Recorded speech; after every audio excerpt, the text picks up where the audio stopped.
The world population is increasing in leaps and bounds, and almost all growth is in the peri-urban or semi-urban areas.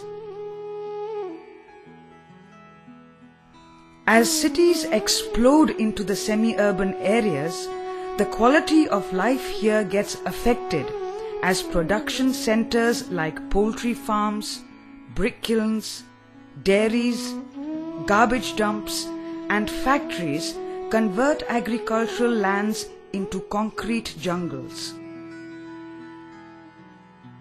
All natural resource management strategies and government programs tend to target the landed and leave out the landless.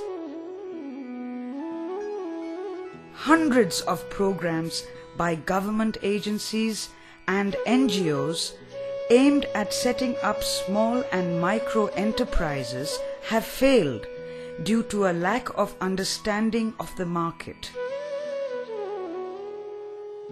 Survival strategies for poor landless women in the past depended on small-scale local resource-based production where income generation activities succeeded by having access to urban markets.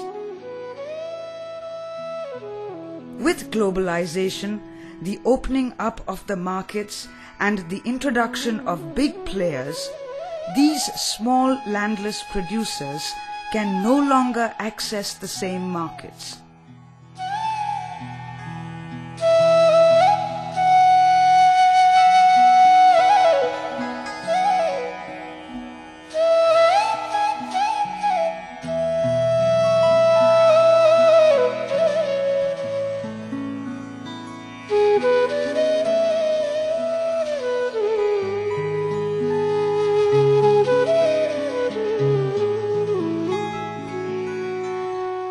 The UK Department for International Development set up the Natural Resources Systems Programme to commission research into understanding the semi-urban interface and how best to manage it in areas of poverty alleviation and natural resource management.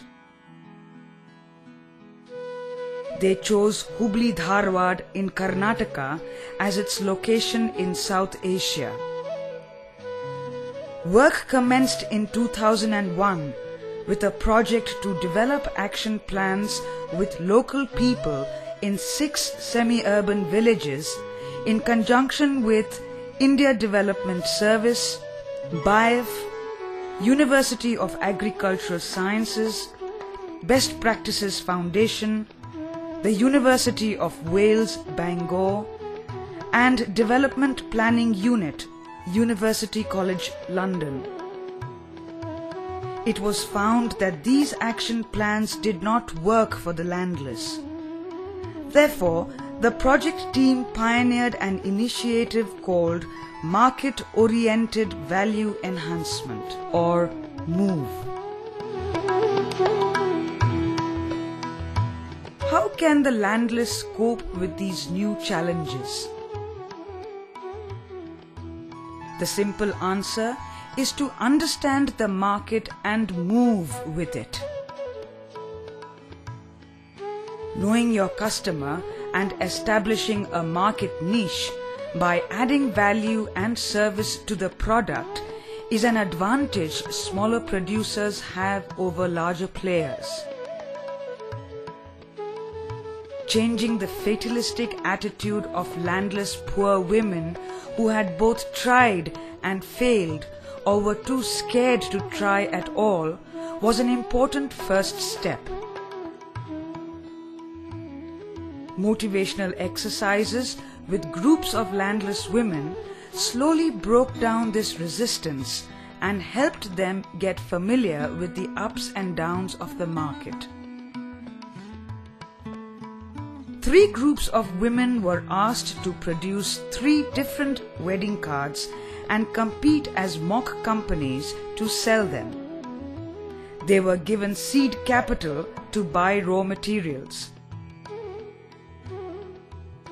Through these exercises, they learned how to negotiate with suppliers, about the importance of the customer and customer needs, the fact that the customer can be irrational, fickle, and that production without consulting the customer may fail, however good the product. The main lesson was that small women producers cannot just produce and then sell. Instead, they need to first understand the market and then produce. Exposure visits to markets made women realize that selling was part and parcel of the entrepreneurial experience. They stood to make more profit and realized that retail selling was more profitable than just production. Instead of the team deciding on products to be made and sold, the women themselves were asked to identify products. Women narrowed down these products to edible oil, tea, sugar, matches, detergent powder, and agarbatti.